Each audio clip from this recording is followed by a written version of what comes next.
Di naririnig, ano nga bang halaga ng buhay sa daigdig?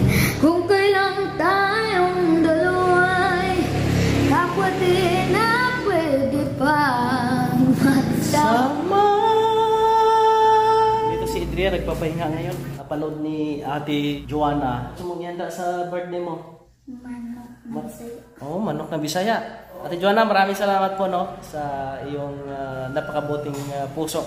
Ito, para sa iyo yan. Salamat. Ayan. Gusto mo sabihin kay Ate Joanna? Maraming salamat. Siya, bigyan mo ng isang kanta si Ate Joanna bilang pasasalamat sa binigay niyang blessing sa iyo.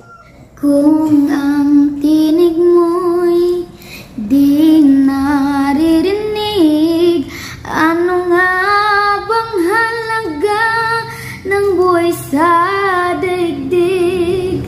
Darating ba ang isang ngayon at magbabago ang panahon? Kung ang bawat pagdaig ay laging pabulong, aanhin ko pa dito sa mundo ang mga matang nakikita hindi totoo. Darating ba ang nawala si Adrian po mga kababayan. Salamat po Ate Joanna. Ayan, thank you po Ate Joanna. At naway meron pong ibang makatulong din po sa kanya no mga kabayan. Ngayon kasi practice natin siya. At ito wala sa klase, pumunta dito sa bahay. Ngayon, yung kanyang yung cellphone naman niya, pinagtsagaan niya kabayan no. Naway mayroong ibang makatulong din sa kanya. Makapagbigay po ng mapaayos itong cellphone niya o mabigyan siya ng bagong cellphone. May malaking blessing po yan kay Adrian. Kasi itong ginagamit niya sa school pang research. And then, yung salamin naman po niya, sa katapusan makukuha natin yon kasi pinapasadya yung salamin niya kasi grado, sobrang taas ng grado po mga kababayan. Kaya salamat din po kay Ate Edelmera sa tumulong din po sa atin doon. At sa lahat ng ating mga kaibigan, thank you very much sa walang sawang nagsusupport, nagmamahal kay Kuya Raymond. Pinapractice na natin si Adrian kasi meron siyang boses at gusto niya rin o nais siya rin maging singer o pangarap niya rin maging singer. Kaya ngayon, inalaya natin siya, tinuturuan natin sa anong pwede niyang gawin para humahasa yung kanyang pagkanta. Salamat din po sa mga kaibigan natin na nagmamahal na sana'y suportahan natin yung mga vlogs natin dito kay Adrian at i-share po natin mga kababayan yung ating page, follow po natin at ating YouTube channel, subscribe po natin at i-share po mga video kasi malaking tulong po yan mga kababayan. Isa sa mga napakagandang nangyari sa buhay ni Adrian na natagpuan natin siya at napacheck up siya, napatingnan kung anong lagay ng kanyang mata at yon nalaman na po namin kung ano yung lagay ng kanyang mata.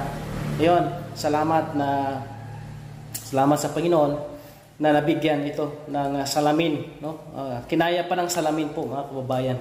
Thank you very much sa inyong lahat ha. Isang kanta na lang, no? Para sa inyo mga kababayan. Sayang na sayang, sige.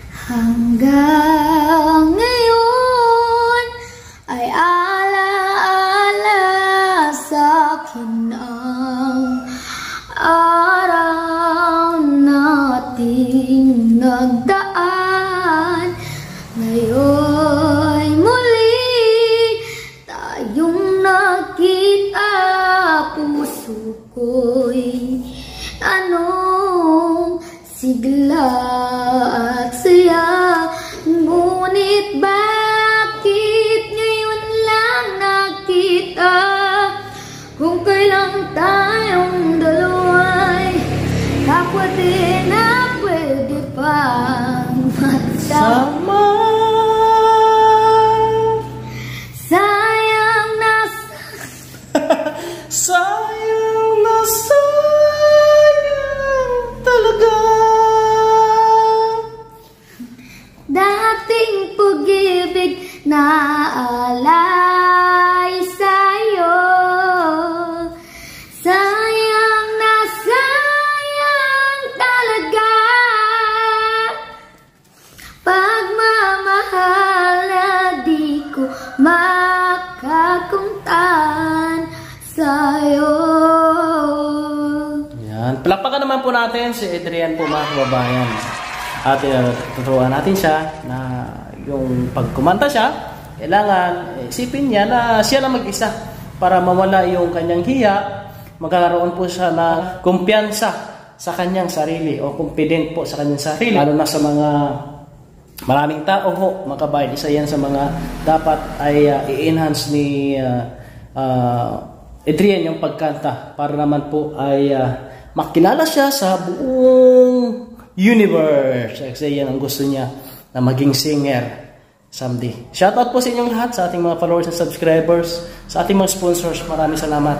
God bless sa inyong lahat po mga kababayan.